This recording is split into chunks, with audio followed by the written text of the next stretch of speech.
You're fine without it. I don't even have makeup on right now, so it's perfect. You don't? Nope. I'm just naturally this bronze. I guess you are. Look at you. You know the wrinkles.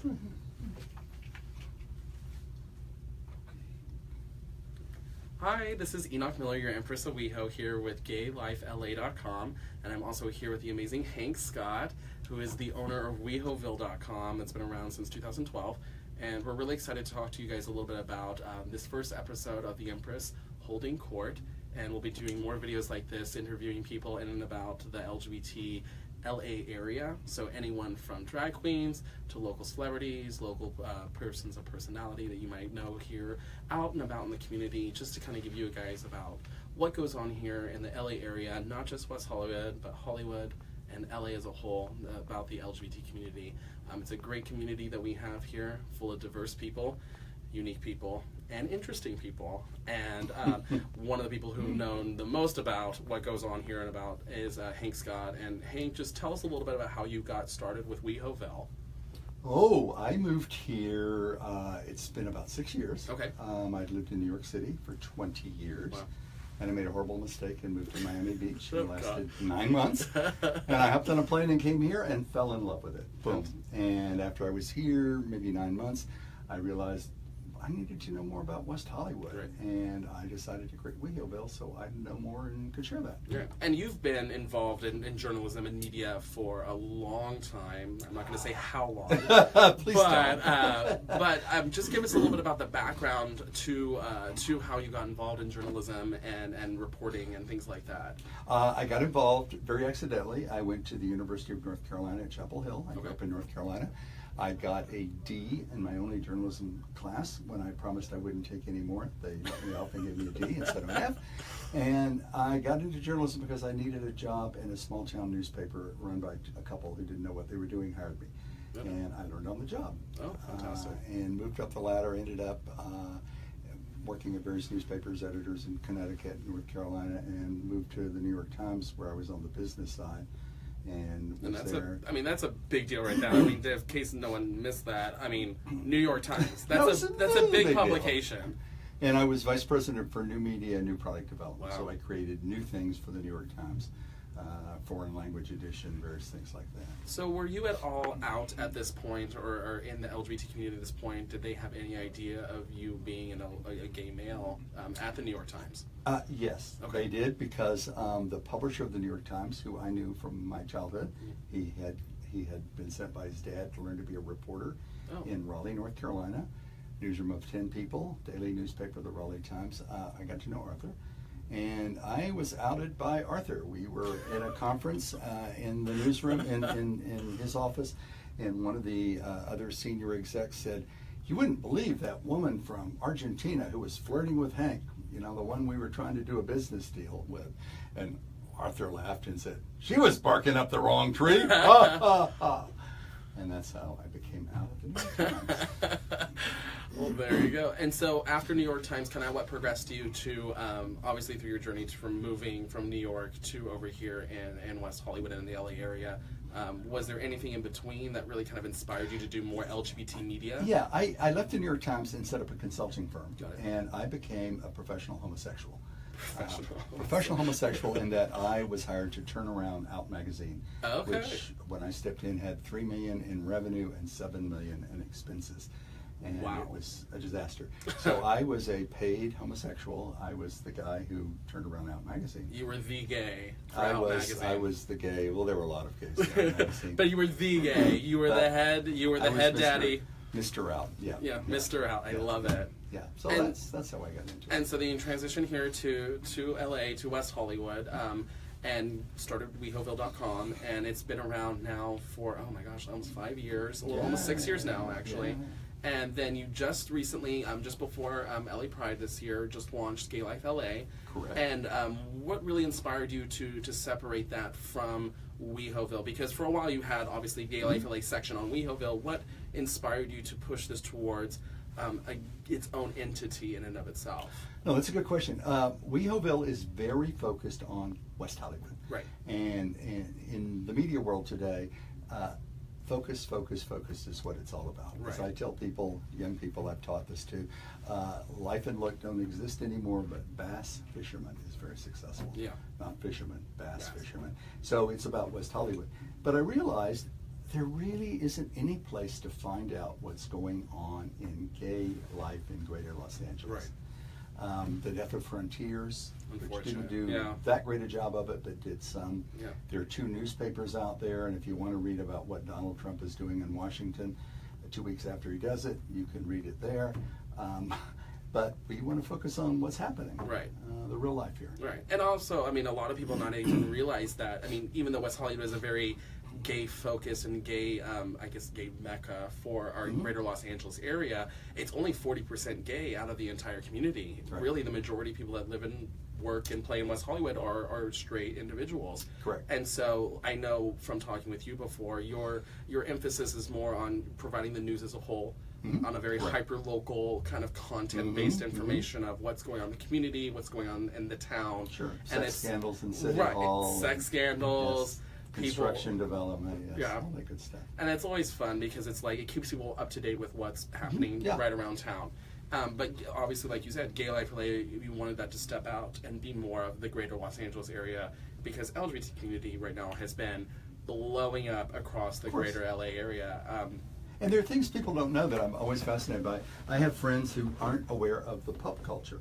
Right. And by that I don't mean little dogs. I mean men who dress in leather masks like little dogs and go to Bullet Bar once a month and run around on their hands and knees chasing balls and going arf, arf, arf. Wow. That's a culture, one of many interesting cultures in our world. It's a very under-realized culture, I feel. I mean, the gay culture in of itself is very pretty much direct. You have your twinks, your otters, your daddies, your bears, your oh my, whatever, anything else in between. And a lot of people don't really understand or feel this whole kind of like pup culture, the whole otter bear demographic. It's a very understated part of the community. Really kind of, I know, and then you're obviously a proud, out and proud daddy. What is kind of that culture to you? And like, I mean, does that include the leather culture? Does that include all these different things, or are those still subsets in and of themselves? Does the leather culture, is that a subset of the daddy culture? Of the bears and the daddies and the otters? No, that's a whole separate thing. Okay. And you know, people define it in different ways. Right. But I just learned about if you're not in the leather culture, you are considered I believe the term is a monger. Oh, wow. I just learned that yesterday. I did not know and that I learned either. that from a guy named Ali, who is a very well-known Muslim leather boy who lives near Long Beach. Ali Mushtaq. See, we're better than PBS. The more you know. The more you know. And so it's very hard to keep up with. Yeah. My keeps thinking I need to create a Wikipedia for gay life. I honestly believe that. I really do, because it changes does. all the It time. constantly changes, Yeah. and it's like people start hearing these things, and they always, every time, ask me like, "Is this for real? Like, are these terminologies real and these names real?" When I first told someone about the definition of a twunk, and someone looked at me going, You're making these things up. Like, this isn't real. And a lot of people don't realize this culture really adheres to these different facets of our LGBT culture. But for you, what does gay life mean? And as, I mean, not just necessarily as a daddy or as a person in the bear and otter culture, what does that mean for you, and why that's important to you as a gay life and gay male in this community? Well, I think you know, all of us as human beings identify in different ways. We're liberal or conservative, Democrats, Republicans, Christians or Muslims or atheists, gay or straight. But people in the gay world, and I use that to describe the entire panorama. Got it. Transgendered, lesbian, all of that sort of stuff. The whole community as a whole, basically. Yes, the community as a whole. You know, we have our own little different niches, but we also have a connection. And the idea of this is to help us connect with one another and understand one another. Our connection comes partly because we are proudly different. Right. And we are proud of that, and we embrace it, and we love it. And the difference is sexual to some degree, but frankly, it's also very cultural. Yeah. You know, the stereotype of gay men being more style-oriented, more into looks. And there's truth to these stereotypes, and that's not a bad thing. And I find it, a lot of people try to really they don't really understand the aspect of sometimes, and it gets a little confusing a little bit, where you're sitting there and it's a minority inside a minority inside another minority. Exactly. And do you feel that too many times we ourselves as LGBT individuals box ourselves into these subset stereotypes and force that, or is it other people kind of put us into these categories? Kind of what is your take on the whole aspect of these different cultures within our community?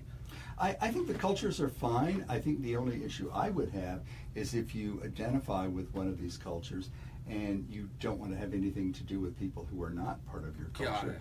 I'd have a concern about that. Got it. You know, so we each have our niche, but don't exclude the rest of the community yeah, from why that. exclude the others? Why not embrace the Yeah. others and say, you know, we're different, but I'm proud of you for being who you are, and Right. I'm proud of myself for being And who I am. honestly, that's why I'm so appreciative of what West Hollywood does as a whole, Absolutely. with the city council, what they do, the city staff, and then just the general populace of West Hollywood is all about expressionism and creativity and uniqueness and being an individual and whatever that entails. They're very big on embracing that. And True. what has been your whole experience in seeing that through West Hollywood? I mean, you've been here for, as you said, 6 years now. Yeah, I've been frankly amazed. I mean, Yeah. I knew this was what West Hollywood was about, but to actually be here and experience Right. it, and to see some of the amazing services the city Yeah. offers to LGBT people, and the other thing I've got to say, I always praise them. The LA LGBT Center. Yes. Oh is my gosh. an amazing resource. Yes. I lived in New York 20 years, and I thought the Gay and Lesbian Center there was #1 in the world. I've told Lori Jean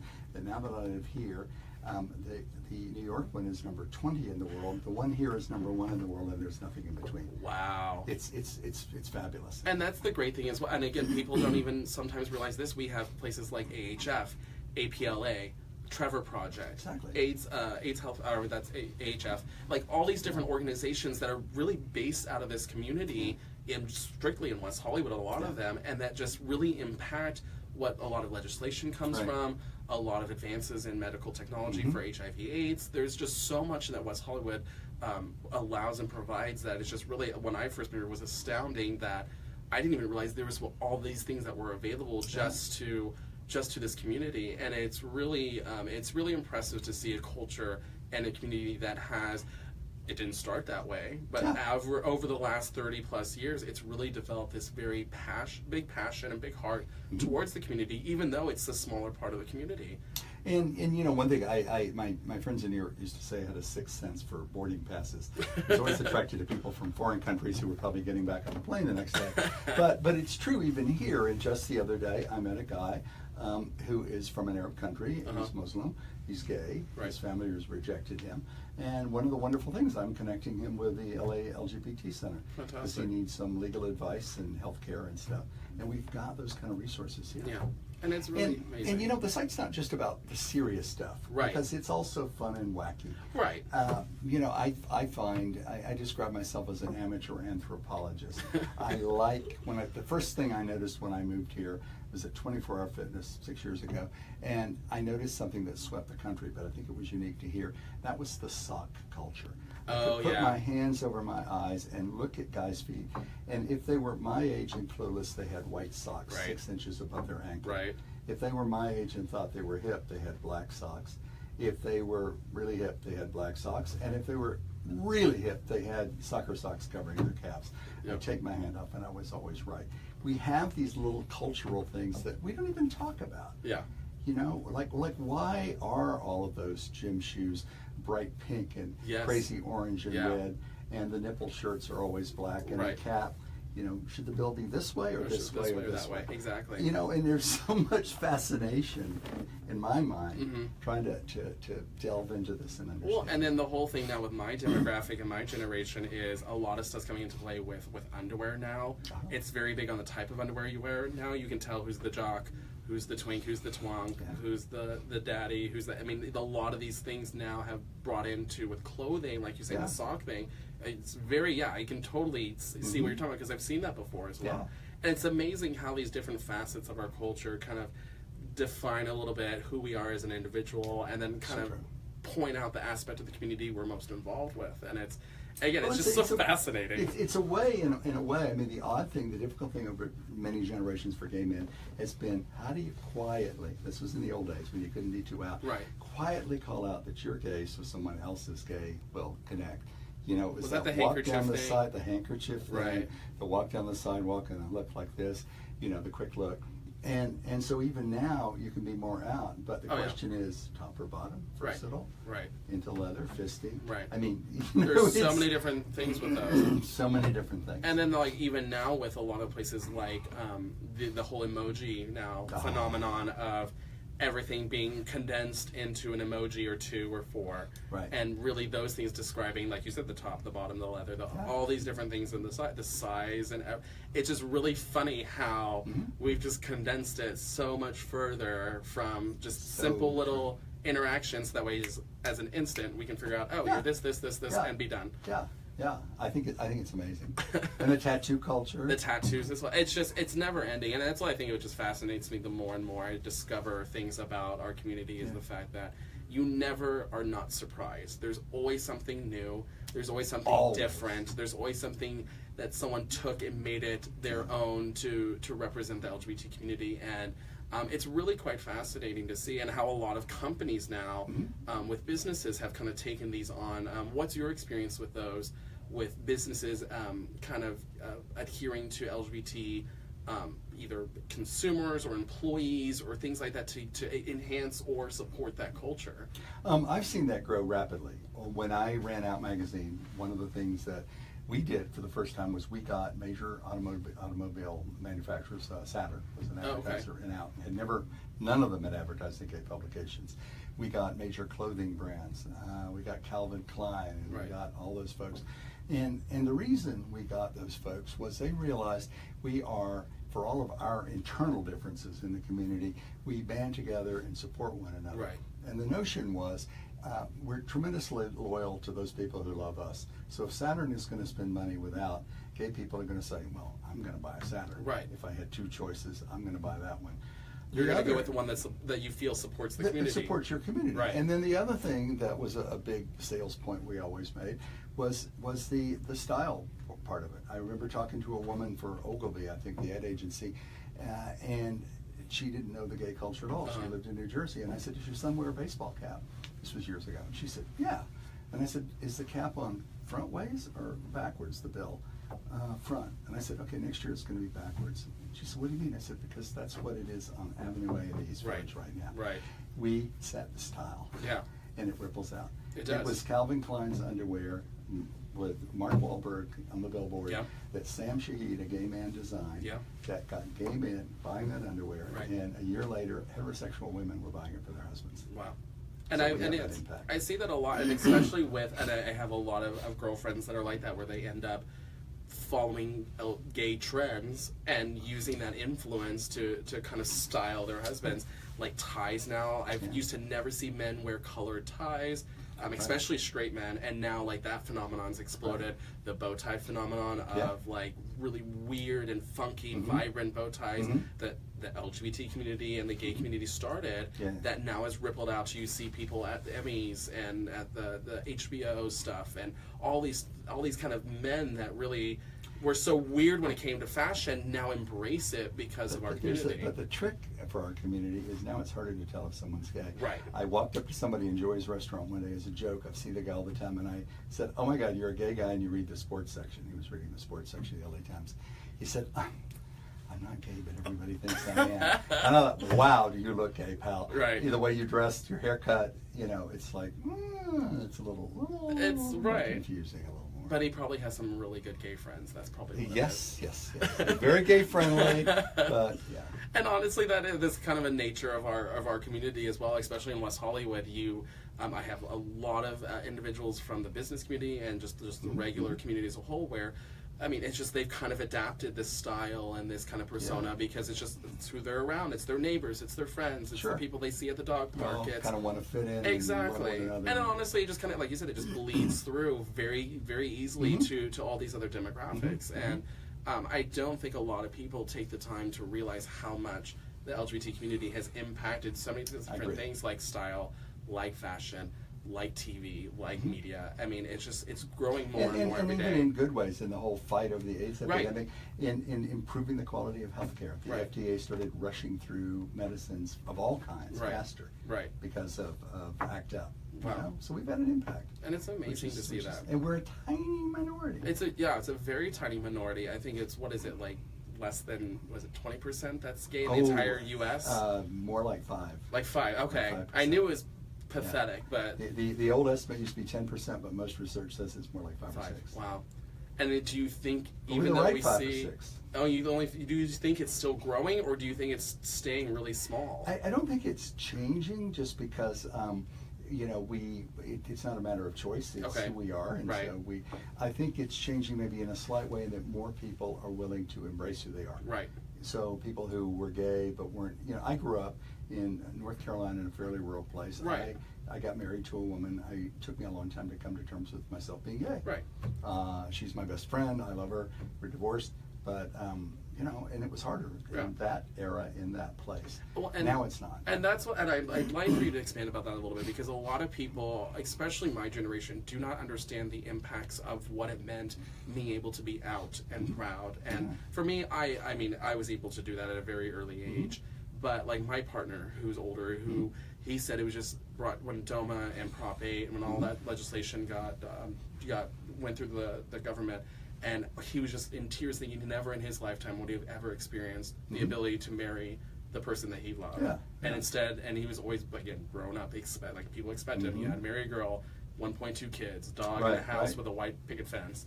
And so I see more and more now stories and things of gentlemen or women coming out at the age of 60 plus. And how do you think that's starting to come about? Like, what do you think the impact of that is now, of that demographic finally being able to express themselves? And where do you see like this trend, almost not necessarily in a bad way trend, but just this trend of now individuals being able to say, hey, I'm finally being able to say I can be happy with who I am, and coming out. But the impacts it does have on if they're married, if they have kids, if they have grandkids. Like, what is your experience with this new kind of surgence in this this older culture? Well, I think it's interesting. One of the oddest things, and frankly I've never seen anywhere else, when I came out as gay, my wife, now ex-wife, convinced me to join the Hartford, Connecticut Gay Married Men's Club. Wow. She convinced you. Yes, it was a club of men who were gay but who were married to women who were in different degrees of being out. Some totally out, some not at all. And it was an interesting organization where an Episcopal minister ran it, and there was an effort to encourage us to be who we were. Wow. And Linda didn't want to get divorced. She said, join the Gay Married Men's Group, and you know, we'll all be happy. And over time, what you see is that when older men come out, it makes it even easier for younger guys. Right.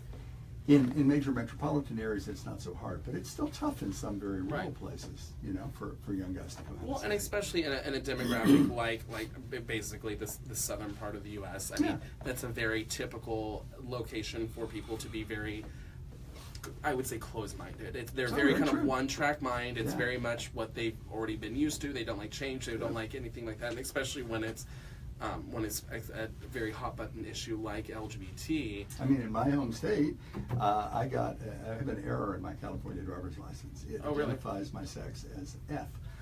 And that means if I go back to my home state of North Carolina and try to use a public bathroom, wow. You're screwed.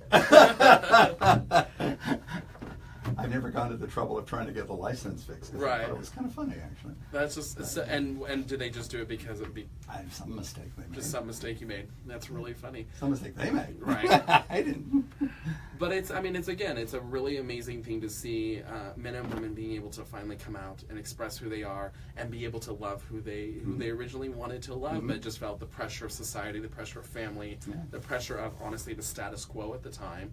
And it's just really inspiring to see. I saw one video of a gentleman in his 90s finally coming out, and it was just a beautiful story of just a man saying, you know, I knew it all along. My wife, frankly, knew it all along, but finally I'm happy. The family's been really supportive, and like things like that is what I'm so inspired to see. And honestly, it paves the way for this next generation, even under me, to be more of... There are younger people than you? There are younger people than me, unfortunately. I'm out of high school. I am actually out of college. So there are a lot more people under me. But honestly, it's the aspect of going to school and not being afraid anymore of coming out to your family, and really you don't hear so many horror stories. Obviously, we do have organizations like Trevor that help with suicide prevention for young adults, but I do know LA though has a really big community when it comes to for LGBT youth that are homeless youth.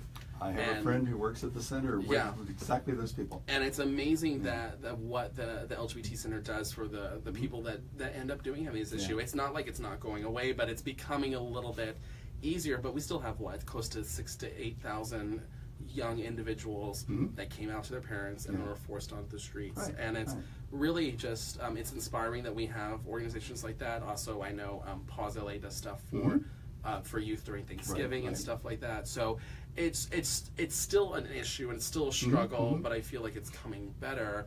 And what do you see with this whole new generation of what they're experiencing? Well, I think it's a lot easier for them. And I think they're not seeing the pain that other people went through. And there's an argument, and I get it to a point, that it would be nice if younger people understood the trauma their older people went through. Well, know your history. The history. It's good. And again, back to GayLifeLA, another reason for that is the more we have media that openly talk about and celebrate all the aspects of gay life, the more comfortable people are who identify with some of it. They don't think, oh, I'm a weirdo. It's not. Oh no, look at all these people who are on GayLifeLA. It's a way to just say, hey, this is part of who we are. Yeah, and I love one of our council members who's really passionate about this and actually has some amazing stories as well is Councilmember John Duran, who has great history stories about the community of where we were, where we've been, and how we got to here. But another one of his passions has also been for HIV and AIDS, and we also have a section on GayLifeLA for gay health. Exactly. Kind of what's been your experience from basically really the 80s till now, just the things like now we have PrEP, people now that the new drug Trumecca, or Trumec, that's on now. I think it's Trumecca, that for individuals with HIV, and now the fact that a city like West Hollywood is working on creating a zero transmission and potentially to have a zero HIV/AIDS to a point at all. But what was your experience with that aspect of the community and how that translates to giving people information on GayLifeLA? Well, I think one of the things when I found out I was HIV positive, one of the things that was really important was I realized that I needed to do with that status what I did when I eventually figured out how to come to terms with being gay. And that was to be out and proud about it. Because, and I tell people this all the time, I tell people there's no rule about when you tell your mom or dad or when you tell them or if you ever tell them. But what I've learned in life is if you hold yourself proud and you're happy with who you are, other people tend to be the same way. Exactly. And if you're ashamed and embarrassed, other people are going to be ashamed and embarrassed about you. So there's that. The other thing that I think is wonderful, I don't think HIV is a good thing, but as I told a recent young friend who's 26 and became positive, I said, the good news is you're not going to die from this. It's not a death sentence anymore. You may die from a heart attack, and you may die from drug overdoses, and there's a lot of other issues out there. I don't recommend you become HIV positive. You've got to take medicine on and on and on. So there's been a pretty radical change, and a lot of acceptance of positive people that didn't exist 10 or 15 years ago. I mean, radically different. And it's definitely I've seen that progress just in my life as well. I mean, it's only been 20 years since where it was during the whole Reagan administration, where everyone was like, I mean, you have AIDS, you're basically a walking corpse, and they treated you like that. Whereas some people were. Some people didn't say some people were, but now that culture is no longer this where they come and look at you at like you're diseased or you're this broken person anymore. They look at you like, hey, as long as you're honest about your status, you're doing your due diligence in keeping safe, taking your medication like you need to. I do love what they've done with PrEP and the way that they've brought that a little bit more. It's starting. It's still new. It's still figuring out, but they're getting it more to the public as a more available source of an option. The only thing I don't like about PrEP is the aspect of their campaign. This whole "fuck without fear." it's really, and they've kind of stepped back a little bit because there's a couple things I've seen. The Prep Project is a new stuff they've been doing on YouTube where it's saying, yes, a lot of people, you don't have to wear condoms like this, but just know that PrEP doesn't cover all these other STDs. PrEP is 99.9% effective. Condoms still are appropriate. You still need to make sure you check yourself, check your status, get tested, all these other things. And so they kind of backed off, which I feel like they took a step back and said, okay, PrEP's great, but it's a tool in your arsenal, and it's no longer the be-all, end-all drug. It's not the only tool. Exactly. It's not the thing. Exactly. And the STD thing is a real serious issue because, as we know, there have been issues in San Francisco with forms of gonorrhea that are pretty difficult to treat. So, you know, all of these diseases mutate. All these strains, they become immune. We have to be careful. I think the big issue that I still find amazing is how many people who are gay don't get tested for HIV. Yes. And how many people have never heard of PrEP. It is kind of hard to imagine that that's the case now. And I think our community again is a little bit more informed on a lot of these things because it's bigger here. There's a lot more instances where people are paying attention to it. I mean, there's billboards everywhere, quite frankly. So our city did an amazing campaign of putting it on the sidewalk. It got some controversy, but at least got people talking about it. So I feel like it's still brand new. It's only in its second year-ish of being around. In a big way. And so it's still coming into its own, but I mean, the fact that it's readily available, really almost all insurances, from what I can tell, take it, and it's fairly easy to get on, and if not, there's all of these different places where you can either get it for free or you can apply for some sort of lien on reducing the cost, because it is expensive. Particularly progressive about that. It is very expensive. It's like what, $1,500 if you don't have to. At least. It's a lot. It's over $1,000. But it's really just interesting to see how, from the 80s to now, of the progression of the way we've treated people with a positive status.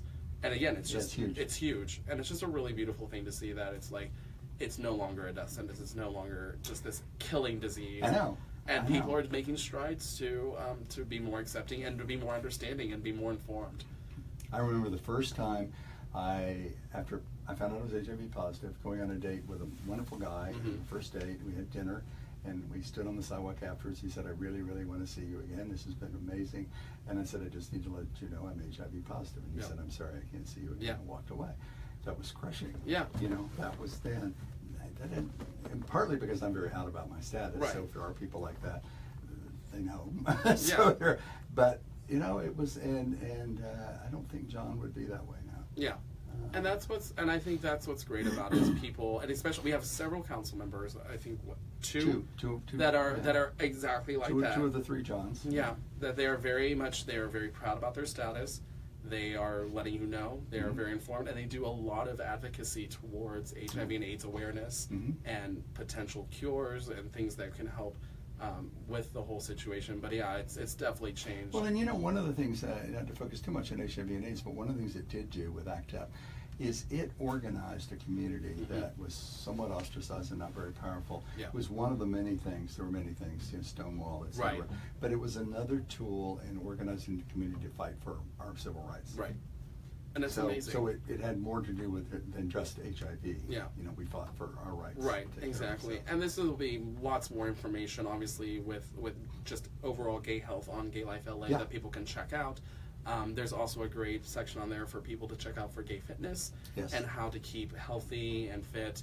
And we're going to have a lot more content. We don't have it yet, but about sober life. Sober life. Because that's right. It's very important. Yeah. It's very important. And it's drug issues are big issues in our community, and we want to help people understand them and know how to deal with them and know where the resources are to deal with it. Yeah, and it's a great thing too because I mean, right now through the opportunity to do this program with White Rabbit Productions, which is hosting clean treatment centers, and Clean Treatment Centers is an amazing program in West Hollywood.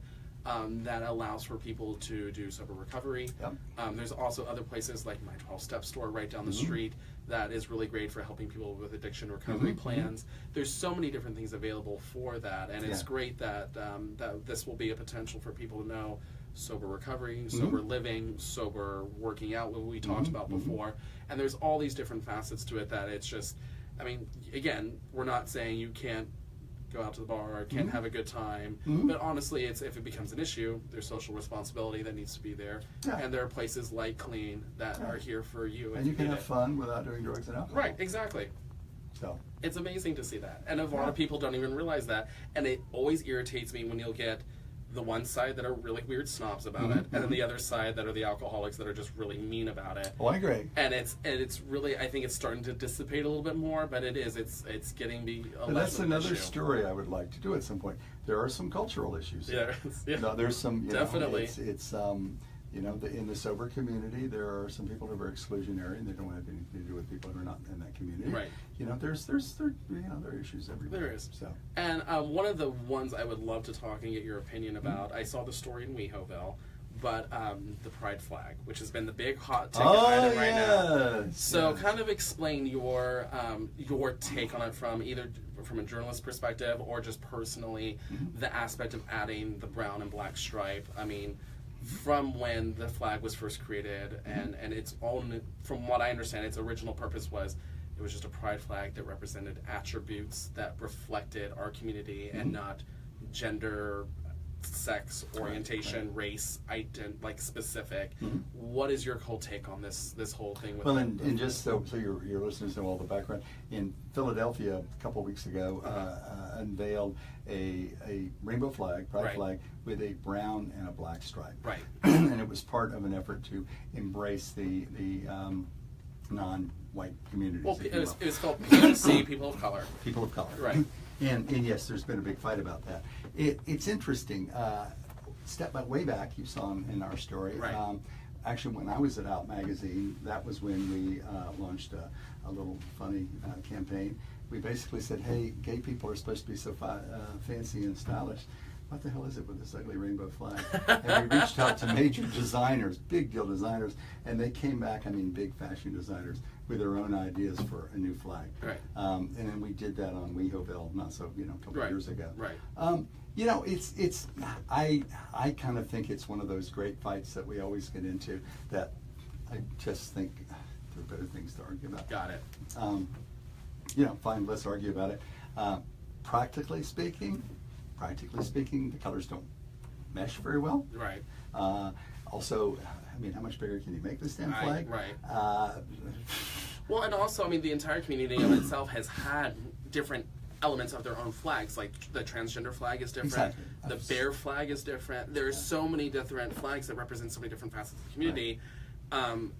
I think the big argument has been like, why is it necessary? And I think you're right. I think it's one of those things that's like, there are bigger things to talk about. We have civil rights issues that are bigger. We have all these other issues that are bigger than just someone adding that to their flag, and it's their choice to do that. The next big issue we're going to have is what do we do with the unused 19 letters of the alphabet? We have L, G, B, T, Q, A, and I, but that leaves us with 19 more. Yep. What are we going to do with all the other ones? I'm sure we're going to come up with something. And then the argument is going to be, because this was a fight way back when, which one goes first? Now it's LGBTQ. At one point it was G. LBT. And then it was, I can't even keep up now. Now it's TLGB for a while. Yeah, it was TLGB. Yeah. And it is one of the fascinating things about our community is that we love to get down into the dirt and fight with each other about these things. And it blows over in time. I think so.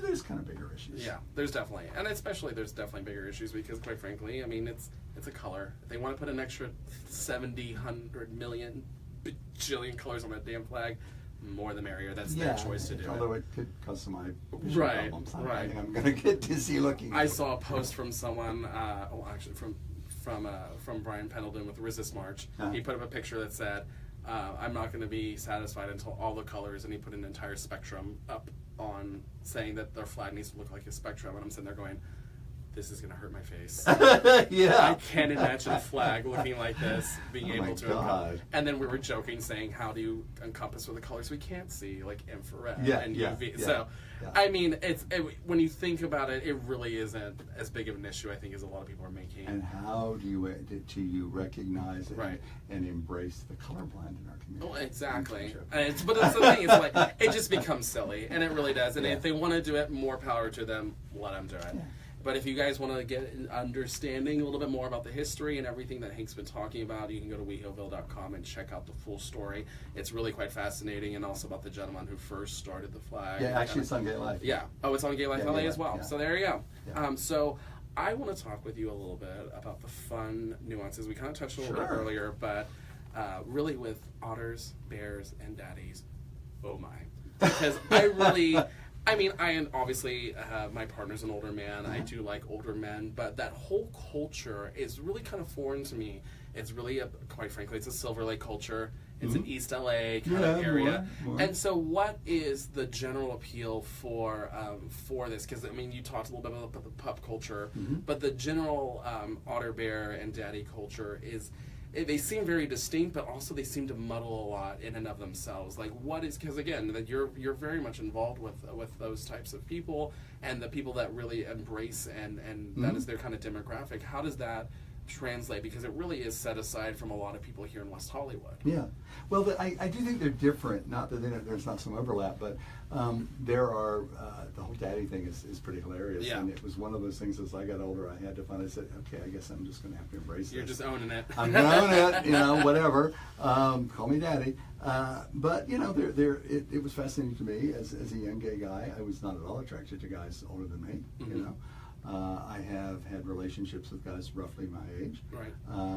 But as I got older, I started realizing there were guys younger, it could be younger, half my age, who were attracted to guys my age. And one of the things that's interesting, it's almost a mentor kind of thing. Got it. And I talked to a therapist. I saw a great guy once, and I said, so what should I do? Somebody who's 27 is interested in me, and at the time I was like 55.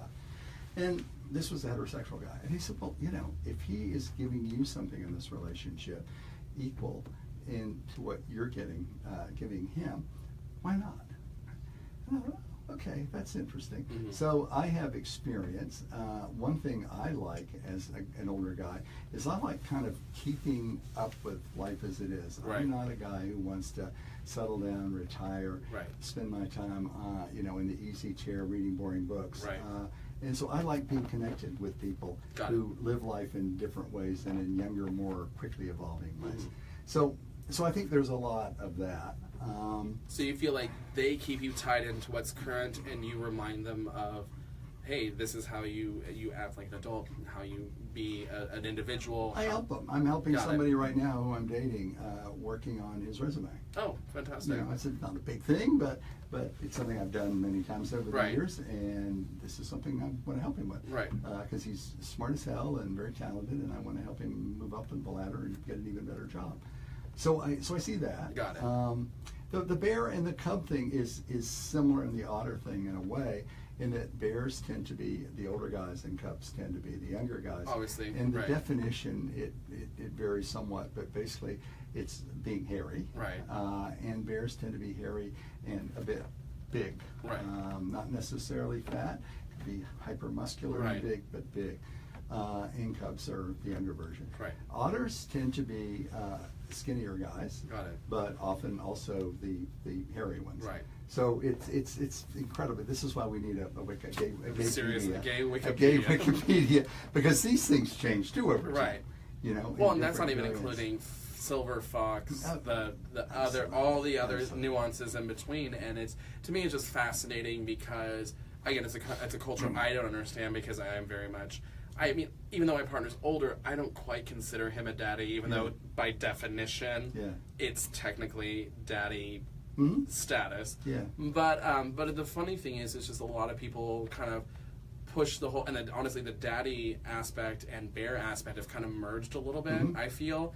And it's been, they've started working out a lot more. They're finding a lot more daddies and bears that are muscular instead of just being a fat guy that's hairy. It's really kind of evolved over the course of these, I feel like, the last 10 years, and it's just really amazing to see that culture evolve. And unfortunately my culture has devolved for twinks a little bit, because now they're a little bit more queenie, they're a little bit more girly, they're a little bit more, I'll say stupid. They're just, which is why I tend to gravitate more towards older men, because I feel like my demographic has just gone so far off the deep end.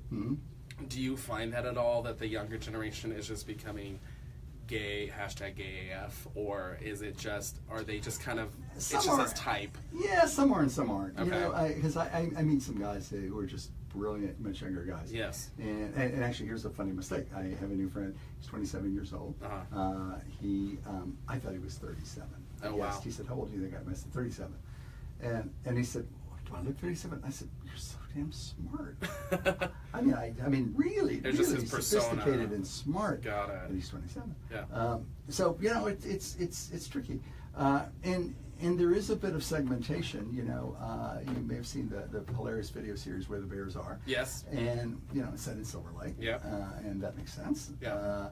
So the notion is, if you're going to find bears, you go to the Eagle. Right.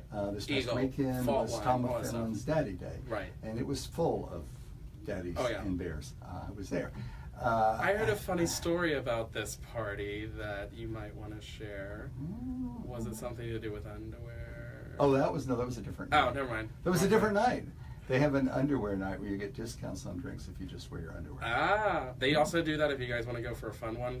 Foo Bar, Tuesdays, it's jock night. So if you wear your jock strap, it's half off beer. Damn. Yeah. Wow. Party. Foo Bar. But it is. I mean, I went to Fault Line one time, and honestly, it was just so intimidating for me personally, because I, at the time, was a skinny little twink, and all these big daddies and bears, and I'm just sitting there like, well, just it kind of like. depends on when you go. I wrote a story about it once, describing it as the Gay United Nations in Los Angeles. The Gay UN. And it really is on Sundays, Sunday Beer Bust, because you have everything from the cholos with the Right. little tear tattoos. Right. They don't really kill people, but they look like they might have. Right. To, you know, big 300-pound white guys with their shirts off. African American guys, very hot, muscular guys. Right. I mean, it's just huge. And everybody seems to like everybody and get along. Okay. It's kind of sweet. You know, That's there's great. not much of a sense of pretension there. Okay. Which is kind of cool. That's awesome. Well, and then last thing is, we're about to run out of time, Yeah. but just if you have any, because my partner told me to ask you, any funny date stories, either your own or any of your friends that you might like to share that you find completely hilarious.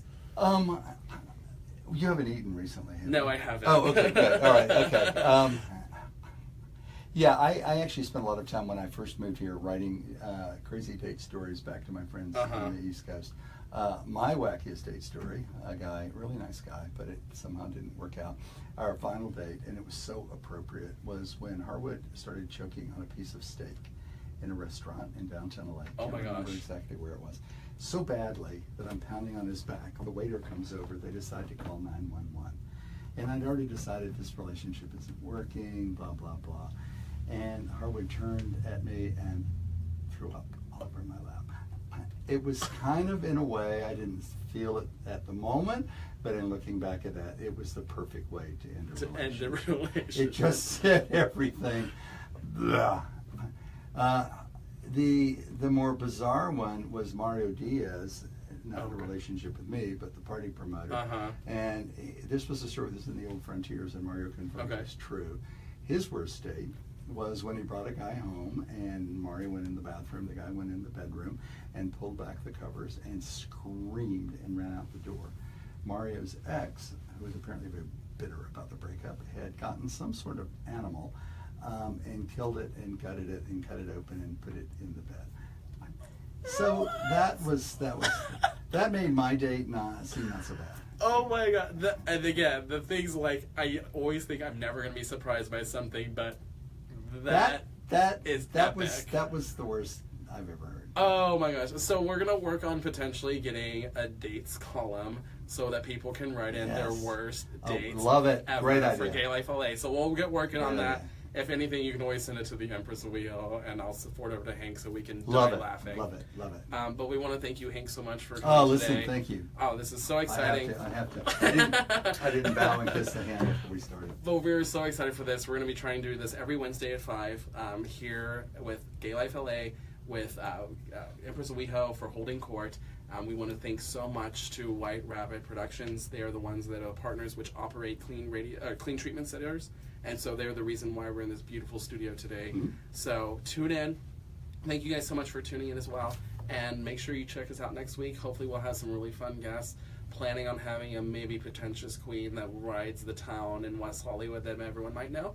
So if she's available, we're going to get her on. But thank you guys all for tuning in. We really appreciate the support. And make sure to check out GayLifeLA.com. You will get all your LGBT needs met there. And if not, go to Grindr.